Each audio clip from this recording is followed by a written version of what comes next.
Welcome to easy science. आज हम class 7 के साइंस का chapter acid basis and salts के एक्सरसाइज को सॉल्व करेंगे।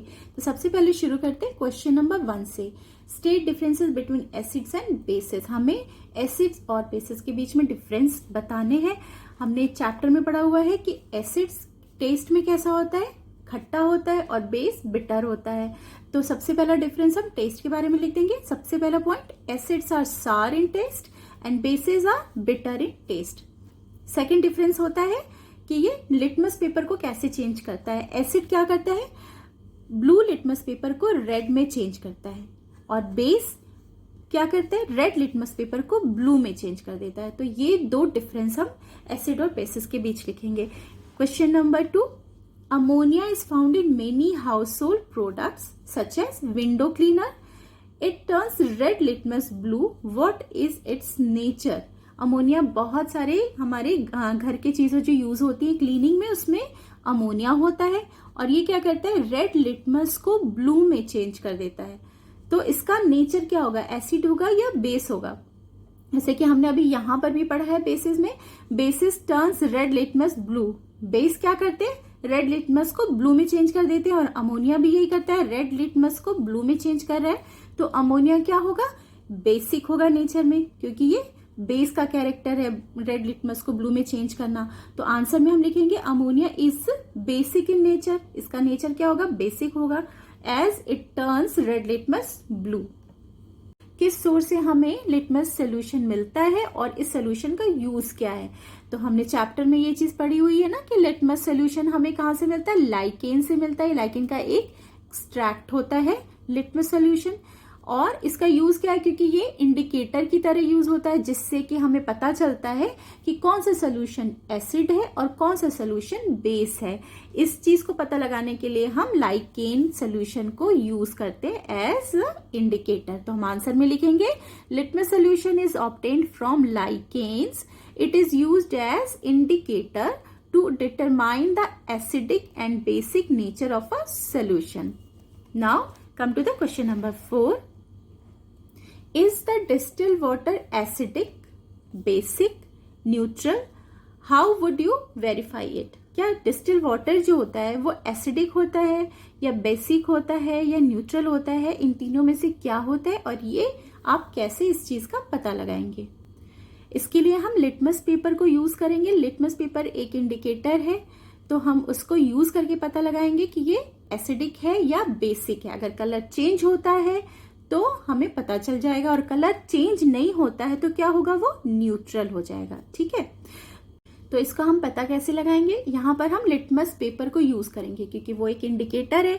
अगर लिटमस पेपर का कलर ब्लू या रेड में चेंज होता है तो हमें पता चल जाएगा कि वो एसिडिक है, होता है डिस्टिल वाटर, या बेसिक होता है। और अगर कोई चेंज नहीं होगा, इसका ये मतलब होगा कि इसमें ये न्यूट्रल है नेचर में, ना तो एसिड है और ना ही बेस है। तो इसके लिए हम क्या करेंगे, रेड लिटमस और ब्लू लिटमस पेपर को डिस्टिल वाटर में डिप करेंगे। अगर ब्लू लिटमस रेड में चेंज हो जाएगा तो ये एसिड होगा, और अगर रेड लिटमस ब्लू में चेंज हो जाएगा तो ये बेस होगा।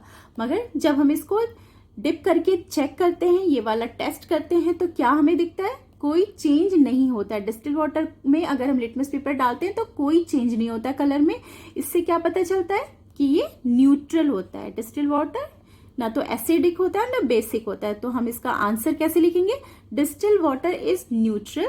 We can verify that by dipping red and blue litmus paper, there will be no change in colour due to its neutral nature. क्योंकि इसका न्यूट्रल नेचर, इसलिए कोई कलर चेंज नहीं होगा।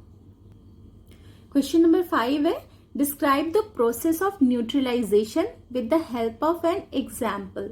लास्ट वीडियो में हमने न्यूट्रलाइजेशन के टॉपिक को अच्छे से समझा था।